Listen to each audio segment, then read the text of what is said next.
आपल्या या सभागृहामध्ये खऱ्या अर्थानं विद्यार्थ्यांना मागच्या 1 वर्षापासून 1.5 वर्षापासून सहज योग या संस्थेमार्फत विद्यार्थ्यांना मोफत मेडिटेशनचं प्रशिक्षण, ज्ञान किंवा त्यांच्यावरती जे काही संस्कार रुजवण्याचं काम ही संस्था मागील 1.5 वर्षापासून आपल्या संस्थेमध्ये कार्यरत आहे। हे नाविन्यपूर्ण उपक्रम संस्थेने आज सर्व शिक्षकांसाठी सुद्धा त्या ठिकाणी मेडिटेशनची गरज आहे किंवा जो ताण आहे तो ताण कमी करण्यासाठी, स्ट्रेस कमी करण्यासाठी शिक्षकांना सुद्धा अशा उपाययोजना किंवा मेडिटेशनची गरज आहे। त्यासाठी सर्वांना संस्थेच्या मार्फत आज या ठिकाणी आमंत्रित करून हे गेस्ट किंवा मान्यवर या ठिकाणी बोलून आपल्याला सर्वांना हे मार्गदर्शन करणार आहेत। सर्वप्रथम मंचावरती संस्थेचे संस्थापक अध्यक्ष प्राचार्य डॉक्टर सुधाकरराव जाधव सर उपस्थित आहेत। यांचं जोरदार टाळ्यांच्या गजरामध्ये आपण स्वागत करूया।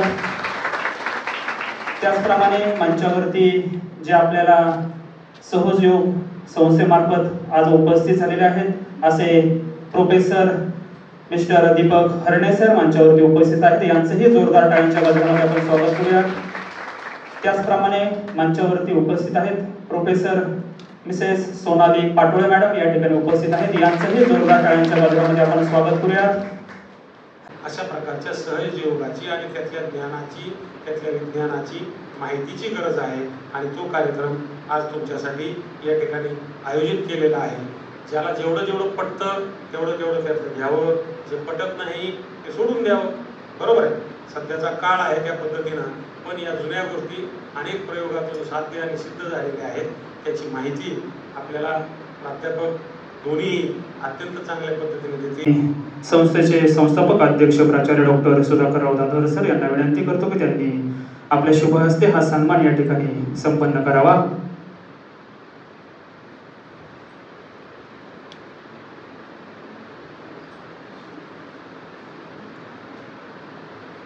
प्राध्यापक दीपक हरणे सर यांचा सन्मान या मंचावरती संपन्न होतोय। जोरदार टाळ्यांच्या गजरामध्ये आपण हा सन्मान या ठिकाणी संपन्न करूया।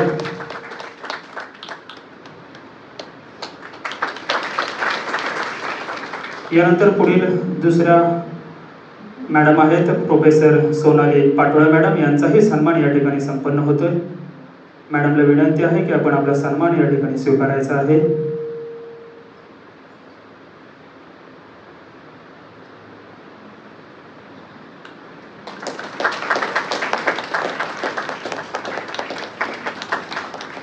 धन्यवाद सर। श्री माताजी, आपण कृपावंत होऊन आम्हाला परमेश्वरी शक्तीची अनुभूती प्रदान करा।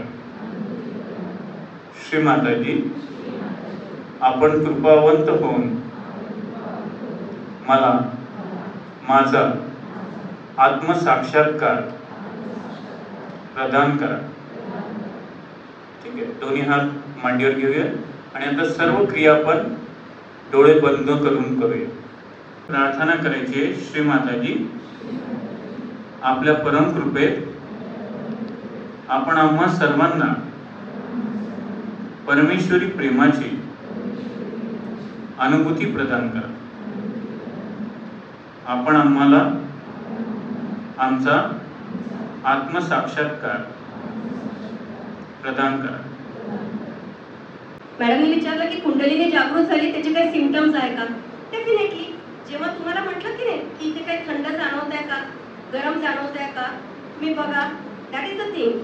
Even though the AC is on, तुमचा एसी ऑन जरी असेल तरी तुम्ही बघा हात धरून, तुम्हाला जाणवेल इथे मला थंड काहीतरी येत आहे किंवा इथे मला गरम जाणवत आहे। थंड आणि गरम कसं जाणवेल? एखादा व्यक्ती खूप जास्त उजव्या बाजूला आहे, त्याची राईट सिम्पॅथेटिक नर्वस सिस्टीम खूप चालते, म्हणजे काय? अतिकर्मी, अति गतिशील काम करणारा, अति जास्ती कार्यावर विश्वास ठेवणारा, खूप फास्ट हळू काम करण्याचा त्याला रागच येतो।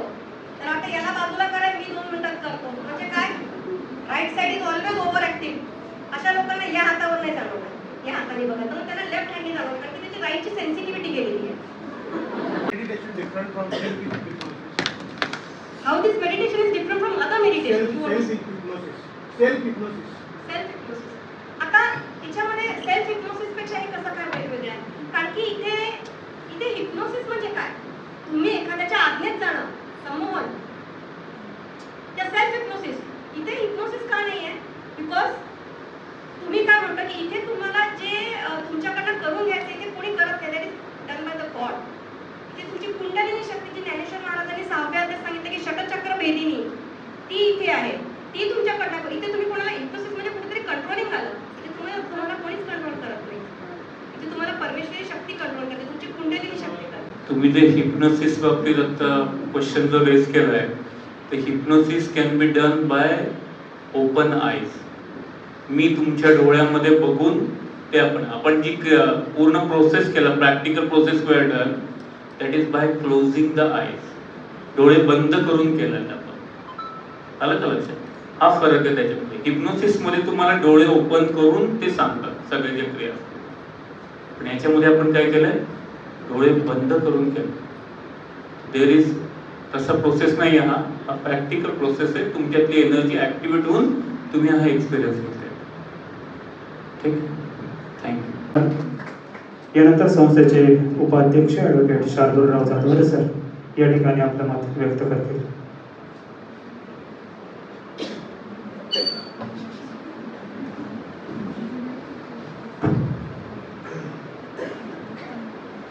जननी जन्मभूमीश स्वर्गादपि करियसी. मुद्दामूनच हा कार्यक्रम तुम्हा सगळ्या शिक्षकांसाठी ठरवलेला होता. त्याचं कारण म्हणजे निमित्त असतं प्रत्येक गोष्टीला, आणि त्याचं महत्त्व तुम्हाला कळायला पाहिजे. तुम्ही जे सगळेजण काम करता, एका जर वर्गाचा विचार केला तर 60-70 मुलं, 60-70 संस्काराची, 60-70 धर्माची, 60-70 विविध गावामधून आलेली, इतक्या लोकांमध्ये तुम्ही सगळेजण त्या ठिकाणी वावरत असता. आणि वावरत असताना तुमचा सुद्धा सगळ्यांचा रॅपो त्या सगळ्या लोकांसोबत अत्यंत व्यवस्थित राहायला पाहिजे. एवढंच नाही तर त्याचं जे महत्त्व आहे, हे महत्त्व देखील शिक्षकाचं फार मोठ्या प्रमाणावरती आहे, आणि तुम्हाला त्या लोकांना चांगल्या पद्धतीने ट्रीट करता आलं पाहिजे. हा एक त्याच्या मागची भावना आपली त्या ठिकाणी आहे. आपल्या गुरुकुल पद्धतीमध्ये त्या सगळ्या गोष्टी अभ्यासामध्येच होत्या, परंतु नंतर त्या सगळ्या कालांतरानं इंग्रजांनी असेल किंवा कालांतरानं नंतर मॉडर्नायझेशनच्या नावाखाली आपल्याकडनं त्या काढून घेतल्या. आणि त्याच्यामुळे आज जर आपण पाहिलं तर 2-3 वर्षाचं पोरगही शांत बसत नाही, 7वी 8वी 9वी 10वीचं पोरग शांत बसत नाही, ज्युनियरचं पण शांत बसत नाही, सिनियरचंही शांत बसत नाही. नुसतं सगळीकडं अराजकता फार मोठ्या प्रमाणावरती वाढत चाललेली आहे आपल्याला त्याच्यामध्ये दिसतं. म्हणजे जर तुम्ही पाहिलं, आता उद्याच्याला अण्णाभाऊंची जयंती आहे, लोकमान्य बाळ गंगाधर टिळकांची जयंती आहे. टिळकांच्या जयंतीचं समजा एक वेळा आपण थोडं बाजूला ठेवलं तर आंबेडकर जयंती असेल, अण्णाभाऊंची जयंती असेल, शिवाजी महाराजांची जयंती असेल, आता सिरियल आल्यापासून संभाजी महाराजांची जयंती असेल. याला जर तुम्ही पाहिलं तर फार मोठ्या प्रमाणावरती हॉर्न वाजवत गाड्या, संध्याकाळी रात्री रॅश ड्रायव्हिंग, 12-12 वाजता दारू पिऊन, ह्या सगळ्या गोष्टी त्याच्यामध्ये चालू आहेत. आणि हे जे काही आता त्यांनी सांगितलेलं असेल, आता मी काय ऐकायला त्याच्यामध्ये नव्हतो, परंतु याचा जो फायदा आहे मेडिटेशनचा वगैरे, किंवा तिथं एका शिक्षकांनी सांगितलं की बाबा काय चिडचिड कमी होते, किंवा काय जे इतर गोष्टी त्यांनी आता त्यांच्या एक्सपिरियन्समध्ये सांगितलेलं असेल, तर नक्कीच मेडिटेशनच्या संदर्भामध्ये नेहमी आपण ऐकत असताना ह्या गोष्टी पाहिलेल्या आहेत की याचा फायदा हा म्हणजे पेशन्स, त्याच्यानंतर फोकस, त्याच्यानंतर टाइम मॅनेजमेंट, त्याच्यानंतर तेज, एखाद्याच्या ह्या सगळ्या गोष्टी व्यवस्थित असलेली तेज एखाद्या माणसाच्या चेहऱ्यावरती त्याच्यामध्ये मोठ्या प्रमाणावरती येत असतात. त्या सगळ्या गोष्टी त्याच्यामध्ये असतात. आणि खास करून तुम्हाला सगळ्यांना इथं बोलवलं कारण ह्या सगळा कार्यक्रम मागच्या 2 वर्षापासून आपण आपल्या विद्यार्थ्यांसाठी राबवतो. परंतु काही तक्रारी आपल्याकडे आलेल्या होत्या 3 शाळांच्या, त्यात पॅराडाईज असेल, JMS असेल आणि ज्युनियर कॉलेज असेल, की तिकडे शिक्षक या सगळ्या गोष्टी करत असताना व्यवस्थित वेळ देत नाही असं त्यांनी त्याच्यामध्ये सांगितलेलं होतं. आणि मग आता कसं आहे की कायमच आता कारवाई करत बसायचं म्हणजे हे काही उपयोगाचं नाही. म्हणजे आमचा कायदा जो आहे त्या कायद्यामध्ये असा आहे की गुन्हेगार जो कोण असतो त्याला आपल्याला सुधरून परत समाजाच्या प्रवाहामध्ये आणलं पाहिजे. हे आम्हाला एक वकील या नात्यानं त्याच्यामध्ये शिकवलं जातं. परंतु हे फक्त पुस्तकातच आहे, पुस्तकाच्या बाहेर या गोष्टी नाहीत. आणि म्हणून उगाच आता किती बाऱ्या तुम्हाला सांगायचं, म्हणून आता आम्ही काय केलंय, म्हणलं एकदा तुमच्यासाठी सुद्धा सगळ्यांसाठी सेशन व्हावं, की काय महत्वाचं आहे, कशासाठी गरजेचं आहे हे तुम्हाला त्याच्यामध्ये कळावं. आणि याचा फायदा पुढच्याला हो न हो, किमान वैयक्तिक तुमचा तुम्हाला तरी 100% त्याच्यामध्ये तो झाला पाहिजे, ही आशा आणि अपेक्षा आमची त्या ठिकाणी आहे. आणि मुद्दामून आजचा दिवस आपण त्याच्यामध्ये मुहूर्त काढला, कारण असं की 31 तारखेला आपण फक्त पालकांना गाठी भेटी त्याच्यामध्ये ठेवलेल्या असतात.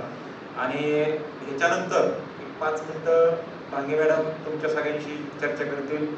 कालच्या परवाच्या इन्स्पेक्शनच्या संदर्भामध्ये झालेल्या मोजूनच ते 3 मिनिटांमध्ये त्यांचं संपवतील.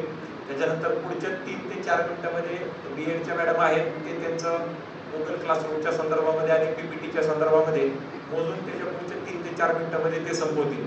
आणि ते झाल्यानंतर ज्यांचं सकाळी पालकांच्या भेटी झालेल्या आहेत ते इथं बसून त्यांच्यासोबत चर्चा करून तुम्ही तुमचं डाऊट सॉल्व्हिंग काय जे असतील अजून चर्चा डिटेलमध्ये केली तरी चालेल. परंतु त्यांचं आता दुपारून सेशन्स आहेत, दुपारून ज्यांचं पालकांना गाठी भेटी आहेत, खास करून ज्युनियर कॉलेजमध्ये आता खाली बघितलं पालक वगैरे आहेत, तर एक जणांनी सांगून त्यांना बसवा. परंतु बाकीच्यांनी हे 4-1 मिनिटं, ह्याची 3-1 मिनिटं एवढं जरी चर्चा झाली तरी की बऱ्यापैकी तुम्हाला माहिती जी आम्हाला तुमच्यापर्यंत पोहोचवायची आहे ती पोहोचवेल. शेवटी जाताना एकच सांगेल की याचा सगळं जे काही महत्व आहे सगळ्या पालकांना अत्यंत चांगल्या पद्धतीने त्यांच्यापर्यंत पोहोचवा, विद्यार्थ्यांपर्यंत पोहोचवा. चांगल्या पद्धतीनं ही सगळी लोक घडली पाहिजे, म्हणून आपण या सगळ्या गोष्टीचं आयोजन आणि नियोजन हे त्याच्यामध्ये आपण करतोय. आणि नक्कीच याच्यानंतर जेवढी काही सेशन्स, जेवढी वर्ष, जेवढे दिवस आपल्याकडे हे चालेल त्यावेळेसला या लोकांकडनं आपल्याला तक्रारी द्यायची ऐवजी आपल्याला त्यांच्याकडनं नावं आली पाहिजे की बाबा आमच्या विभागामध्ये शिक्षकांमध्ये फरक पडलाय, विद्यार्थ्यांमध्ये फरक पडलाय, या दोघांच्यामुळं पालकांमध्ये फरक पडत चाललेला आहे, अशा काही गोष्टी त्याच्यामध्ये होऊ शकतात का, याचा प्रयत्न आपण पॉझिटिव्हली त्याच्यामध्ये त्या ठिकाणी करावा ही आशा अपेक्षा आहे. विद्यार्थ्यांना देखील हे जे काही गोष्टी चाललेल्या आहेत ते त्यांच्या आई वडिलांपर्यंत त्यांनी कशा पद्धतीने पोहोचवल्या जातील आणि आई बापाला सुद्धा कसा फायदा होईल याचा प्रयत्न थोड्या मोठ्या प्रमाणामध्ये त्यांना जमेल तसं जर करता आला त्याचा फायदा त्यांनाही अत्यंत चांगल्या पद्धतीने होईल अशी अपेक्षा माझी त्या ठिकाणी आहे. आपण सगळेजण म्हणजे खरंच त्यांनी मला सांगितलं की जी सगळी लोक आहेत ते काय पैशावरती कुणी कामकाज करत नाही, समाजाला आपण काहीतरी देणं लागतो. म्हणजे त्या दिवशी सर वगैरे हे जे ज्या वेळेसला माझ्याकडे भेटायला आले त्यावेळेसला त्यांनी सांगितलं की ते नोकरीच्या आवर सोडून म्हणजे विदाऊट पे ही सगळी लोक त्या ठिकाणी म्हणजे ना पगार मिळतोय ना आपण त्यांना कोणती अमाऊंट देतोय, काहीच नाही, मोफत ते येत आहेत आणि तुम्हाला ह्या सगळ्या गोष्टी शिकवल्यात. खरं तर हे एवढं मोठं डेडिकेशन आहे, ते डेडिकेशन मी देऊ शकत नाही आणि तुमचं काय मला माहित नाही, पण माझ्यासारखा व्यक्ती सुद्धा त्या ठिकाणी असं डेडिकेशन देऊ शकत नाही की बिना पैशा पाण्याचं जायचं, कोणाला तरी चांगलं ज्ञान देत बसायचं. हे आजच्या जगामध्ये फारच रिअर सगळी गोष्ट आहे. याची सगळी जी लोक काम करतायत त्यांच्या कामाला आपलं म्हणजे आमच्या शुभेच्छा आहे, तुमच्या कामाला आमचा सलाम आहे. नक्कीच हे जे काम करतायत याचा फायदा जो आहे हा आपल्याला झाला तर ह्यांच्या कामाची पोचपावती त्यांना त्या ठिकाणी त्याच्यामध्ये मिळणार आहे. आणि म्हणून तुम्ही सगळ्या विद्यार्थ्यांपर्यंत चांगल्या पद्धतीने पोहोचवा. कसं असतंय नुसतं शिकवायचं पुस्तकीकडे करायचं ह्याच्यात काय मतलब. ज्या वेळेसला ते मुलगा मुलगी जे कोण यातलं जेड असतील हे ज्या वेळेसला समाजामध्ये उतरतील त्यावेळेसला जी समाजातले जे काही प्रश्न आहेत या प्रश्नांच्या गुडघ्यावरती पाय देऊन ही सगळी लोक उभी राहिली पाहिजे.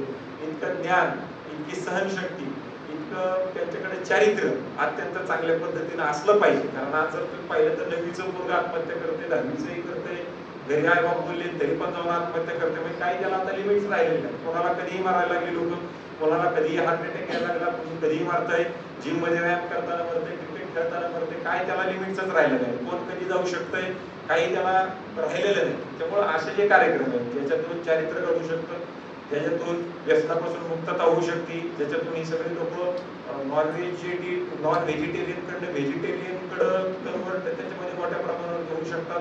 आणि याला सगळ्या मोठ्या प्रमाणावरती सायन्स आहे प्रत्येक गोष्टीमध्ये, जे पोथी पुराणांमध्ये अत्यंत चांगल्या पद्धतीनं एक्सप्लेन करून सगळं ते सगळं ठेवलेलं आहे. जे काही तिथं प्रूफ करण्याची गरज नाही किंवा प्रूव्ह करण्याची गरज नाही. म्हणजे फार एरो सायन्स पासून स्पेस सायन्स पासून ते आपल्या बॉडीच्या सायन्स पासून ते जेवढे काय असतील सगळं ऋषीमुनींनी करून ठेवलेलं आहे. आणि ह्याची जी प्राप्ती झालेली आहे त्यांना ती म्हणजे मेडिटेशन आणि या सगळ्या गोष्टी त्याच्यामध्ये झालेली आहे. त्याच्यामुळे आमची शेवटची एकच अपेक्षा आहे की जी काही लोक होती ऋषीमुनी हे ध्यान करण्यासाठी डोंगरावर जाऊन बस, गुंफेत जाऊन बस, एक बी देव आपला तळाला नाही.